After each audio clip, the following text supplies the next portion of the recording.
हिंदी में यूपीएससी की तैयारी से संबंधित प्रोग्राम्स को देखने के लिए सब्सक्राइब करें स्टडी IQ IAS हिंदी। सभी का बहुत बहुत स्वागत है स्टडी IQ के हिंदी यूट्यूब चैनल पे। मेरा नाम है अभिनव कुमार भौरे और आई थिंक आप सभी की एक समस्या हमेशा रही होगी रिगार्डिंग यूपीएससी कि भाई यूपीएससी में माइनस मार्किंग एक बड़ा टास्क है, एक बड़ी समस्या है यूपीएससी में माइनस मार्किंग का होना या ऋणात्मक आंसर देने पर एक पेनल्टी के फॉर्म में आपके सही आंसर से कुछ नंबर्स का कम कर लिया जाना, यह कहलाता है माइनस मार्किंग। आई थिंक आप सभी अवेयर हैं इस बारे में कि यूपीएससी में कितनी माइनस मार्किंग होती है। तो आई थिंक आपको पता है कि ये 1/3 की माइनस मार्किंग है, यानी कि अगर आपने एक उत्तर गलत दिया तो आपके सही उत्तरों में से 1/3 नंबर जो है वो सही, एक प्रश्न के उत्तर में 1/3 नंबर जो है वो काट लिए जाएंगे एक पेनल्टी के फॉर्म में। अब यहां पर यह समस्या हर एक विद्यार्थी को होती है कि इस कारण से अधिकांश वो प्रश्न जिनकी संभावना थी बहुत कुछ कि वो सही हो जाते, हम उसे किल नहीं कर पाते। अब ये एक स्ट्रेटेजी है, ये एक तरीका है जो आपको हेल्प कर सकता है बेसिकली माइनस मार्किंग से डील करने में कि किस प्रकार से आप जो है इसे डील करेंगे। देखिए, इसका एक बहुत बेहतर तरीका है कि आप क्वेश्चन पेपर को थोड़ा एनालाइज कर लें, थोड़ा सा इसके बारे में समझ लें। अगर आप इसे समझ लेंगे तो फिर आपको कभी भी समस्या नहीं होगी। इवन आपको यह भी पता होना चाहिए कि जो यूपीएससी है इसका कट ऑफ नियर अबाउट 50 सही प्रश्न होता है। मैं क्वेश्चंस की बात कर रहा हूं, यानी कि प्रश्नों की बात कर रहा हूं, ना कि मैं बात कर रहा हूं कि मार्क्स कितने आने चाहिए, नंबर कितने आने चाहिए। 50 सही उत्तरों का मतलब आप समझ सकते हैं कि नियर अबाउट जो है आप मानकर चलिए कि आप 100 अंकों के साथ जो है वो आगे बढ़ रहे हैं। अब इस स्ट्रेटेजी पर मैं चर्चा करूं उसके पहले ये याद रखिए कि ऐसी बहुत सारी स्ट्रेटेजीज होती हैं। जैसे मैं फ्रैंकली आपको बताऊं तो यूपीएससी में कुछ स्टेटमेंट्स के बारे में अजम्पशन लगाया जाता है कि भाई इस टॉपिक से या इस संदर्भ में या इस सेंस में प्रश्न अगर करा जाता है तो वो सामान्यतः सही या सामान्यतः गलत होता है। एकदम निश्चय, बिल्कुल परफेक्ट स्टेटमेंट जिसमें कहा जाए कि ओनली फैक्टर इज दिस, वो सामान्यतः रॉन्ग होने की एक संभावना होती है। ऐसे ही क्लाइमेटोलॉजी से, ऐसे ही इन्वायरमेंट से, स्पीशीज के रिगार्डिंगली कुछ ऐसे प्रश्न होते हैं जिनकी संभावना सामान्य तौर पर सही या सामान्य तौर पर गलत होने की होती है। यह एक सहज तरीका है इसके एलिमिनेशन मेथड को यूज करने का। तो ऐसे बहुत सारे स्ट्रेटजीज हैं जिसके बारे में आपके साथ हम डिटेल में डिस्कशन करेंगे किसी दिन, और वो समय या वो डिस्कशन हमेशा होता है हमारे P2I बैचेस में। ये याद रखिए कि स्टडी IQ के ये बैचेस जो है वो स्टार्ट हो चुके हैं। बैच नंबर 5th है, ये फाउंडेशन बैच है, अर्थात इसमें आपको प्री से आपके इंटरव्यू तक की सारी तैयारी 1 गो कराई जाती है। यानी कि अगर आप सोचें कि आपको 1 स्टेप सोल्यूशन चाहिए है तो आपके पास एक बेस्ट अपॉर्चुनिटी ये है। ये याद रखिए कि इसके बारे में ब्रीफ में अगर मैं आपको समझाना चाहूं तो कुछ इस तरीके से आप देख पाएंगे कि यहां से जो है वो क्लासेस आपकी स्टार्ट है, इस पॉइंट पर आपकी क्लासेस जो है वो एंड होंगी, आपका प्रिलिमिनरी एग्जामिनेशन होगा। तो ये जो क्लासेस होंगी इसे कहा जाता है कि ये P2I बैच की क्लास आपकी स्टार्ट हुई, यानी कि आपको इसमें जो है वो क्या देखने को मिलेगा, आपको इसमें देखने को मिलेगा लाइव क्लासेस। जैसे मैं आपको यहां पर डील कर रहा हूं उसी प्रकार से जो है वो आपको लाइव क्लासेस में मिलेगा फैकल्टीज के साथ इंटरेक्शन। यहां आप समझिएगा, मैं इसके कुछ फीचर्स आपको समझाऊं तो ये लाइव क्लास होगी पहली चीज, और इस लाइव क्लास में आप पाएंगे कि डेली आपको 3 आवर्स की स्टडीज मिलेगी। साथ ही यह भी याद रखिएगा कि इस लाइव क्लास में आप जो है वो चैट के माध्यम से, जैसा आप यूट्यूब पर लाइव चैट करते हैं उसके माध्यम से आप प्रश्न पूछ सकते हैं। साथ ही आप जो है वो ऑडियो में या फिर वीडियो में, इस माध्यम से भी आप अपने फैकल्टी के साथ इंटरेक्शन कर पाएंगे। साथ में ये याद रखिएगा कि ये क्लास आपको रिकॉर्डेड मैनर में अवेलेबल होगी और इसकी कोई सीमा नहीं होगी, यानी कि आप जितने बार देखना चाहें उस क्लास को देख सकते हैं, कोई लिमिट इस पर नहीं होगी। इसके साथ ये भी याद रखिए कि जो क्लासेस आपकी स्टार्ट हुई एक बार, इसके पश्चात जब तक आपका प्रिलिमिनरी एग्जामिनेशन नहीं आता, यानी कि जब तक आपका प्री नहीं आ रहा है, आपकी क्लासेस एज इट इज चलती रहेंगी। लेकिन जब प्री करीब होगा तो उसके एग्जैक्टली प्रायर आपका वो सारा सिलेबस जो प्री अकॉर्डिंगली हाईली इंपॉर्टेंट है, देखिए यहां से तो सिलेबस कवर होता ही आ रहा है, लेकिन प्री के एग्जैक्टली प्रायर आपकी रॉक सॉलिड और क्रिस्टल क्लियर प्रिपरेशन के लिए आपके पास एक अपॉर्चुनिटी होगी जिसे हम कहते हैं एसआईपी प्रोग्राम। एसआईपी का मतलब है सक्सेस इन प्रीलिम्स। ये प्रोग्राम स्टार्ट होगा और इस प्रोग्राम में आपको जो है वो क्लासेस मिलेंगी और ये क्लासेस में उन टॉपिक्स पर ज्यादा फोकस होगा जो प्री में ज्यादा आते हैं, जैसे बायोम हो गया या फिर कृषि हो गई या फिर कुछ ऐसे डायमेंशन जिनसे हर साल प्रश्न आते हैं, उसकी स्पेशल क्लासेस लगेंगी और ये पैरेलल होंगी आपकी जो लाइव क्लासेस चल रही हैं उसके आपके प्री को इंश्योर करने के लिए। डन। अब इसी के साथ मैं मानकर चलता हूं कि आपका जो है वो प्री क्वालिफाई हो गया है। डन। अगर आपका प्री क्वालिफाई होता है उस कंडीशन पे आप नेक्स्ट का पार्ट बन जाएंगे, यानी कि आप पार्ट होंगे एमआरपी प्रोग्राम का। एमआरपी का मतलब है मेंस रेसिडेंशियल प्रोग्राम। अब ये क्या है, तो याद रखिए कि आपका प्री क्वालिफाई होने के बाद जब आप मेंस में जाएंगे तब की कंडीशन में स्टडी आईक्यू आपको, मैं स्पष्ट कर दूं, कोई आपको चार्जेस नहीं देने हैं। स्टडी आईक्यू जो है अपने खर्चे पर आपको यहां दिल्ली बुला लेगा और आपको जो है वो फिजिकली यानी कि ऑफलाइन मैनर में आपकी मेंस की तैयारी कराई जाएगी। फैकल्टीज आएंगे, आपको गाइडेंस मिलेगा, आपको मेंटरशिप मिलेगी और वो सारी सुविधाएं मिलेगी जो इसेंशियल होगी आपके मेंस को क्वालिफाई करने के लिए। डेली आंसर राइटिंग की क्लास होगी और पर्याप्त समय आपको मिलेगा आपके मेंस के लिए, इसका विशेष ध्यान रखिएगा। और बाई चांस ऐसा होता है कि आप किसी कारणवश अपना प्री क्वालिफाई नहीं कर पाते हैं, तब के केस में जो आपकी क्लासेस जैसी चल रही थी, यानी कि आपके लाइव बैचेस जो आप अटेंड कर रहे थे, क्लासेस अटेंड कर रहे थे, वो लाइव क्लासेस जो है वो आपकी चलती रहेंगी कंटिन्यूएशन में। क्लियर है? अब माना कि आपका जो है वो प्री क्वालिफाई हुआ था और उसके पश्चात जो है आप मेंस देने जाएंगे, तो यहां पर मैं बता दूं प्री क्वालिफाई करने के बाद आप इंटरव्यू देने जाएंगे और यहां मैं आपको बता दूं कि आपको इसमें भी फिर फर्दर कहीं परेशान होने की आवश्यकता नहीं है। जो मैंने स्टार्टिंग में बताया वन स्टेप सोल्यूशन है, ये याद रखिए, आपको इंटरव्यू गाइडेंस प्रोग्राम मिलेगा। तो ये सारी चीजें जो है इस बैच में इंक्लूडेड हैं। अब इसके साथ ही जो सबसे बड़ी बाधा होती है यूपीएससी के रिगार्डिंगली, किसके लिए? हिंदी माध्यम के स्टूडेंट के लिए, दैट हमें न्यूज़पेपर पढ़ना होता है जो सामान्यतः हिंदू या टाइम्स ऑफ इंडिया या आप कह लीजिए इंडियन एक्सप्रेस होगा। अब इस करंट अफेयर को कैसे कवर करें? तो इस करंट अफेयर का सॉल्यूशन भी इसमें होता है, जहां पर लाइव क्लासेस के साथ डेली नियर अबाउट 1 आवर का एक मैं आपको बताऊं तो हमारे ओम सर हैं, वो डेली एक जो है वो करंट अफेयर का प्रोग्राम लेकर आएंगे जो इसमें इंक्लूडेड है, ये इसका पार्ट है, जहां पर जिसे हम जो है वो सीएपी यानी कि करंट अफेयर प्रोग्राम के नाम से जानते हैं। और इसमें डेली का जो भी इंपॉर्टेंट करंट अफेयर होगा बिल्कुल प्रोफेशनल मैनर में आपको उसकी सारी जानकारी एक स्थान पर मिल जाएगी, जहां आपको बहुत परेशान होने की आवश्यकता नहीं होगी न्यूज़पेपर को रीड करने के लिए। एक एक्सपर्ट आपके बिहाफ में डेली बहुत सारे न्यूज़पेपर्स को रीड करेगा, कंपाइल करेगा और 1 आवर के एक वीडियो के फॉर्म में आपको सीधा सीधा फीड कर दिया जाएगा। तो ये जो है ये कैप प्रोग्राम होगा।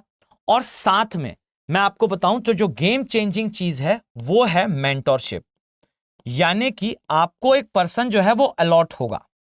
ये पर्सन आपकी पूरी जर्नी में, यानी कि जिस दिन से आप बैच का पार्ट बनेंगे, जिस दिन से आपकी क्लासेस स्टार्ट होंगी, उस दिन से एक पर्सन जो सब्जेक्ट का एक्सपर्ट है, यानी कि जो यूपीएससी के सारे विषयों के बारे में जानकारी रखता है, जिसे नॉलेज है और सारी समस्या जो आपको आएंगी या आ सकती हैं उन सभी के बारे में उसे नॉलेज है, ये पर्सन जो है आपको गाइड करेगा पूरी जर्नी में। आप उनके साथ जो है वो जूम कॉल पर, वीडियो कॉल्स पर या फिर व्हाट्सएप पर या मैं कहूं ईमेल के माध्यम से आप इनके कनेक्शन में रहेंगे, आप इनके कांटेक्ट में रहेंगे और लगातार आपको जो भी समस्या आएगी उस समस्या का समाधान आपको जो है वो मेंटरशिप में मिल जाएगा।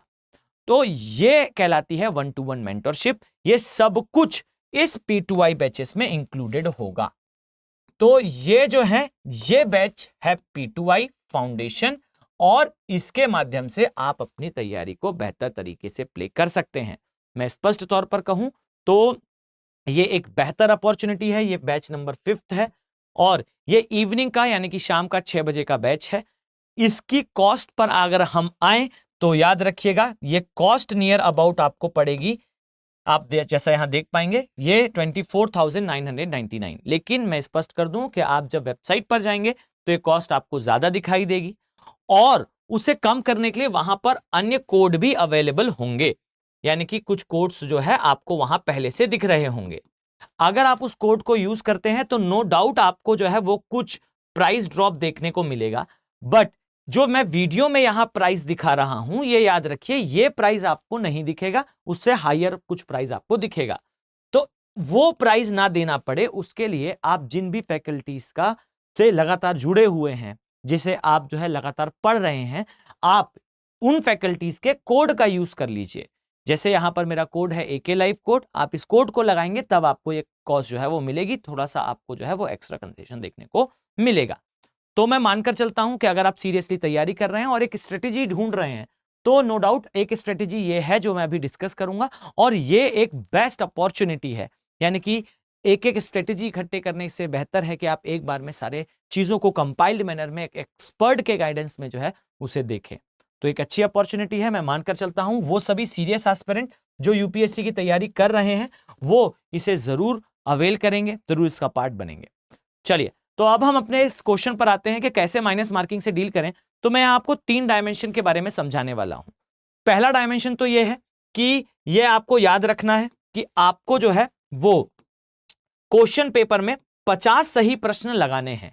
50 सही प्रश्न बना लेंगे तो आपकी सारी समस्या का समाधान हो जाएगा। अब इसके लिए आपके पास जो है वो 3 तरीके मैं आपको बताने वाला हूं। पहली चीज है कि आपको यह पता होना चाहिए टेस्ट सीरीज के माध्यम से। अब मैं यहां स्पष्ट कर दूं भाई कि जो टेस्ट सीरीज है यह लगाना जरूरी है। ऑप्शन आपके पास स्टडी IQ का है, आपको स्टडी IQ की वेबसाइट पर, स्टडी IQ के ऐप पर आपको टेस्ट सीरीज दिख जाएगी। आप एक बार उसे विजिट करके चेक जरूर करिएगा, वहां पर जो है एक लिंक दिया हुआ है कि यूपीएससी ने जो प्रश्न पूछे थे प्रीवियस ईयर के सिविल सर्विसेज के एग्जामिनेशन में, जो स्टडी IQ है उसकी टेस्ट सीरीज से 60% नियर अबाउट रफली 60 क्वेश्चंस जो है वो आए हुए थे, और विथ प्रमाण वहां पर आपको दिखेगा, विथ एविडेंस वहां आपको दिखेगा कि ये हमारी पिछली टेस्ट सीरीज थी, और जाकर आप चेक कर लीजिए वो जो है कितना मैच करता है। तो मैं मानकर चलता हूं आप टेस्ट सीरीज जरूर लगाएंगे। तो आप टेस्ट सीरीज के माध्यम से जो है इस चीज को आइडेंटिफाई आसानी से कर लेंगे कि भाई एग्जैक्टली जो है आपको कौन कौन से सब्जेक्ट हैं जो बेहतर तरीके से आते हैं, और आप उनके आंसर लगाकर सही उत्तर देते हैं। ये याद रखिए, आना अलग चीज है और प्रश्न का सही उत्तर देना अलग चीज है। तो आप इसे आइडेंटिफाई कर लें, पहली चीज। दूसरी चीज है कि आप उन सब्जेक्ट को भी आइडेंटिफाई कर लें जिसमें आपके मैक्सिमम आंसर जो है वो रॉन्ग होते हैं। ये 2 चीजों से आपको क्लियर हो जाएगा कि आपको किस प्रकार के या किस सब्जेक्ट के क्वेश्चंस को अटेम्प्ट करना ही है और किस प्रकार के क्वेश्चंस को अटेम्प्ट नहीं करना है। ये अगर आपको पता चल जाए तो फिर इस ब्लफ से आप बाहर आ जाओगे। ये जो माइनस मार्किंग का डर है आप उससे बाहर आ जाओगे। और ये याद रखिएगा, किसके बनते हैं वो 2 सब्जेक्ट होने चाहिए, और जो नहीं बनते हैं वो 2 सब्जेक्ट होने चाहिए, बाकी को आप मॉडरेट पर रखेंगे। यानी कि ऐसा ना हो कि आप अपने आप को एक जो है सीमा के अंदर बांध लें कि इस प्रकार के बनते हैं, इस प्रकार के नहीं बनते, और नहीं बनने वाले का इजी क्वेश्चन भी आने पर आप उसे छोड़ दें। ये गलती नहीं है, पाप हो जाएगा। इसे याद रखिएगा कि आपको यह समझना है कि कौन से प्रश्न किस टॉपिक के बन रहे हैं। जो बन रहे हैं, जो आते हैं आपको उन क्वेश्चंस को अटेम्प्ट करना ही है, चाहे फिर वो उस टॉपिक से आ जाए या उस सब्जेक्ट से आ जाए जो सब्जेक्ट आपने रख रखा था उस लिस्ट में कि भाई इसके प्रश्न नहीं बनते। ठीक है, अब देखिए आपके पास 2-2 सब्जेक्ट का एक ऑप्शन है। मानकर चलता हूं कि ज्योग्राफी एनवायरमेंट आपके बढ़िया सब्जेक्ट में आ रहा होगा, आपने उसे जो है यहां रखा है, और साथ में पॉलिटी को, यहां पर इकोनॉमी या हिस्ट्री को रखा हुआ है। अब थर्ड चीज ये करनी है कि आपको हमेशा क्वेश्चन पेपर में अपने 35 क्वेश्चंस देख लेने हैं। अब आप इसे कैसे आइडेंटिफाई करेंगे तो सुनिए, यहां से आने वाले अगर आपने कोई 2 सब्जेक्ट रखे हैं तो कोई भी बिग 4 में से, history, geography, polity, economy, science and tech, इनमें से, और इन्वायरमेंट, इनमें से कोई भी 2 को आप मिला लें, उससे 35 क्वेश्चन लगभग आप बना लेंगे।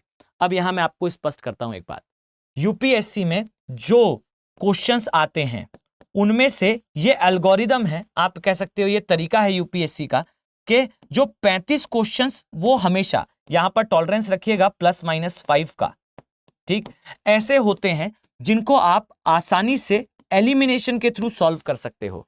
कैसे एलिमिनेशन, तो मैं आपको समझाता हूं। एक प्रश्न दिया जाएगा, यहां पर आप देखें, अगर मैं आपको समझाऊं तो एक क्वेश्चन दिया जाएगा, उस क्वेश्चन में जो है वो आपको 4 स्टेटमेंट दिए जाएंगे, और अगर आपने सहज तैयारी भी करी है, बहुत रिगरस प्रैक्टिस नहीं भी करी है, तो इन 4 स्टेटमेंट में से आपको एक चीज आसानी से समझ में आएगी कि आपने एक स्टेटमेंट के बारे में पढ़ा है और आप आसानी से बता पा रहे हैं कि यह सही है या ये गलत है। ठीक। और यूपीएससी ने करा यह होता है कि जो ऑप्शन आपको दिए होते हैं ए बी सी के फॉर्म में, उनमें से एक ही ऑप्शन ऐसा होगा जहां पर उसने एक ऑब्वियस स्टेटमेंट को सही लिखा होगा। ठीक है, यानी कि सामान्यतः 35 क्वेश्चन ऐसे होते हैं जिसमें आप पाएंगे कि जो 4 ऑप्शन होते हैं उनमें से एक ऑप्शन इतना सरल होता है कि आप उसे बता पाते हैं कि यह सही है या गलत है, और उसे सही या गलत वो एक ही ऑप्शन में सही मैनर में लिखते हैं। यानी कि यह स्टेटमेंट मान लेते हैं गलत है, तो यूपीएससी ने जो 4 ऑप्शन लिखे हैं उनमें से सिर्फ एक ही ऑप्शन ऐसा है जहां उसे सही में गलत कहा गया है। तो आप इस प्रश्न को आसानी से किल कर देंगे तो आपको सीधे 35 प्रश्न बनेंगे, और आपको यही ढूंढना है, और यही आपका बैकबोन होगा प्री निकालने का, कि भाई इन 35 प्रश्नों को आप जो है वो ठीक से रेटिफाई कर लें। और ये दिखेंगे, हर दूसरे प्रश्न के बाद एक प्रश्न ऐसा दिखेगा, ये मोटा मोटा अंदाज रहता है, दूसरे तीसरे चौथे प्रश्न के बाद ये प्रश्न आ जाता है। तो कभी थोड़े कम होते हैं, कभी थोड़े ज्यादा होते हैं, पर होते जरूर हैं। तो आपको यह करना है कि इन 35 प्रश्नों को देख लेना है, और आपका अगर थोड़ा सा रीजनिंग स्ट्रांग रही तो आप इन्हें आसानी से ढूंढ भी पाएंगे, हल भी कर पाएंगे। अब मान लिया आपके पास 35 प्रश्न आ गए, तो फिर भी 15 प्रश्नों की लड़ाई बाकी है। अब ये 15 प्रश्न कहां से हैं? तो ये 15 प्रश्न जो है वो बचे हुए लगभग 65 प्रश्नों में से हैं। अब इसके लिए आपको क्या करना है? इसके लिए आपको यह करना है कि आप उन प्रश्नों पर सही या फिर उन प्रश्नों पर तुक्का लगा लें। अब यहां तुक्के से मेरा मतलब क्या है समझिएगा।